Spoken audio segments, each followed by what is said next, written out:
There's a lot of different exams out there that you have to pass to become a police officer, and each department pretty much uses a different one. Let's discuss.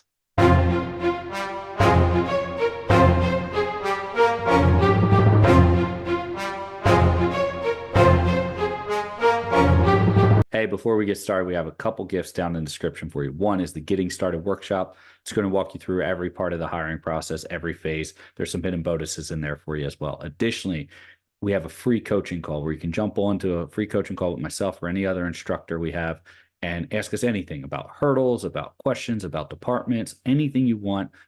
Be glad to sit down and help you. Additionally, we have a police candidate qualification exam that we just added in where you can jump on it and see where we would assess you as a candidate just right off the bat from answering a few questions. And you can go from there. Doesn't mean that you're not eligible. It just means that we're kind of giving you a basis of, hey, you may have to articulate some hurdles a little bit more than you thought. And even if you score really high, articulation is going to be key on that. So you could have the best score in the world. If you can't articulate it, you're going to walk yourself into some trouble. Now, all the exams you got to go through for the hiring process. You have a physical exam, you have a medical exam, you have a polygraph exam, you have a psychological exam, you have a few boards and interviews you have to do. But today I want to hit on the written exam. Specifically, which one? Who knows, right? Because there's a multitude of written exams out there. You know, you could be looking at the CJ BAT down in Florida. You could be looking at the Pellet B out in California. You could be looking at the NTN up in Chicago or Illinois. It doesn't matter where you go, and the NTN's all over the place too as well. It doesn't matter where you go. Understand, there's three main components to any written exam for law enforcement specifically. There's reading comprehension, there's vocabulary, and there's writing. Those are the three. Sometimes you don't even have to write. You just have to interpret a written report and then answer questions based off of that, or read a statement and find grammatical errors, or I shouldn't say grammatical, punctuation errors in that. That would be the writing aspect of it.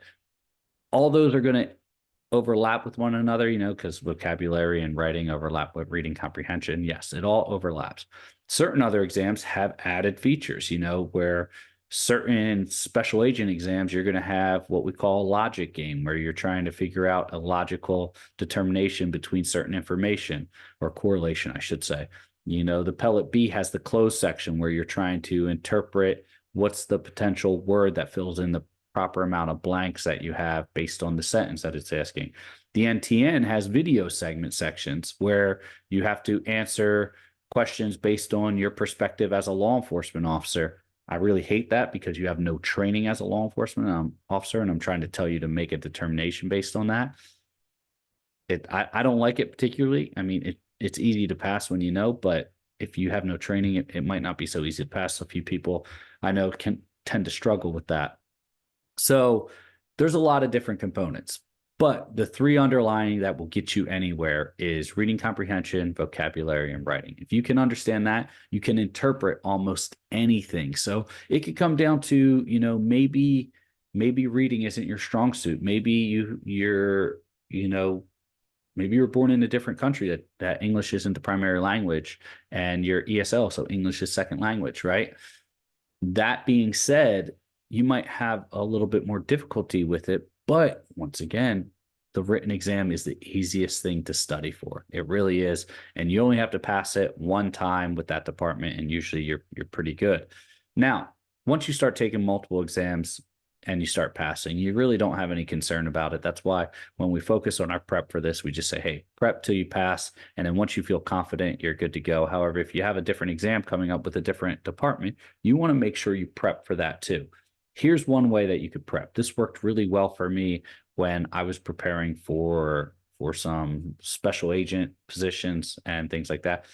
And it worked really well for me when I was going through FLETC and I was able to honor grad FLETC. So when it comes to studying, at a minimum, I pick 3 days a week. I pick, you know, let's say Monday, Wednesday, Friday, or let's say Monday, Wednesday, Thursday. And I'm just going to set aside 20 to 30 minutes, just isolation, no family, no kids, and nothing. And I mean actual 20, 30 minutes of study, not not 20. Okay. It's 8 o'clock now. All right. I grab my books. I go in there. I go make a cup of tea or coffee. And then I come in and okay, I'm not even getting started till 8:10 and I got 10 minutes. No, that's not what I'm talking. I'm talking about actual 20 to 30 minutes of studying. If you can do that, you're good to go. What I did in Flexi was this. I did 20 minutes a day. So I did 20 minutes Monday, Tuesday, Wednesday, Thursday, Friday.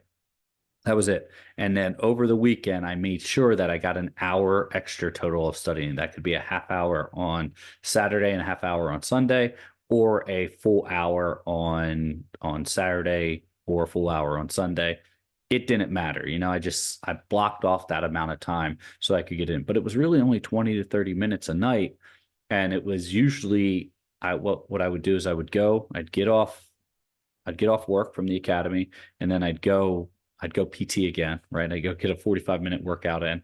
Not that you're not getting good PT in from the academy, but I wanted to make sure I had a goal and I wanted to make sure I maintained a certain level of strength and speed when it came to my run. So I would go do that, right? That'd probably be somewhere between 45 minutes to an hour. From that point on, I'd come back, I'd shower, and then I'd go get chow or go get dinner, right?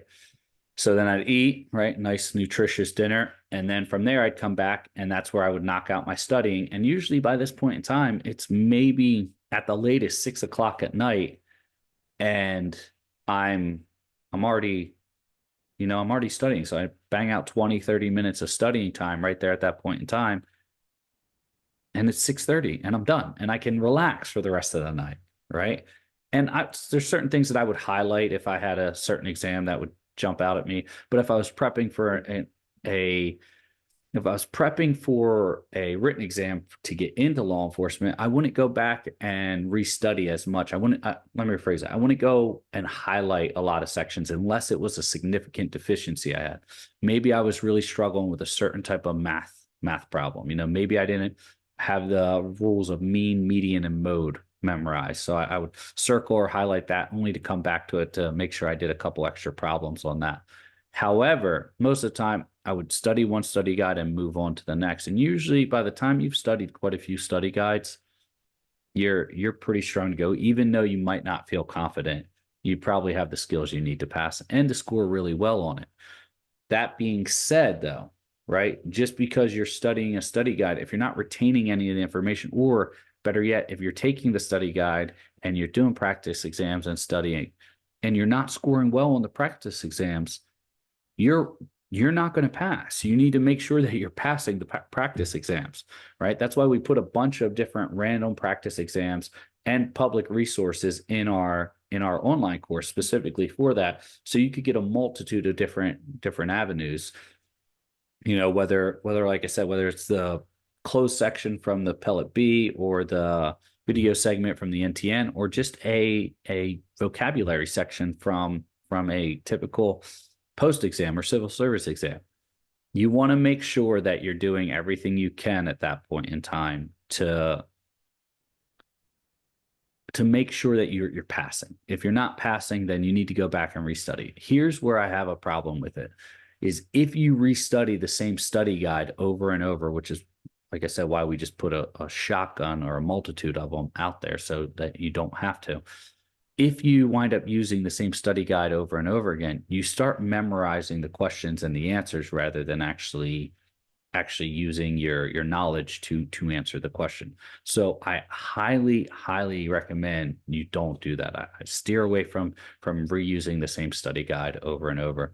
I mean, maybe one extra time if there's significant time that's went between, but I would not do a study guide or a practice exam. Let me rephrase it. I wouldn't, study guide if it has a practice exam. I would not do a practice exam and then score it and, oh, I got a 75 on it. Let me retake it and then redo it. Okay, I got 100. No, because there's a good chance you memorized a lot of that.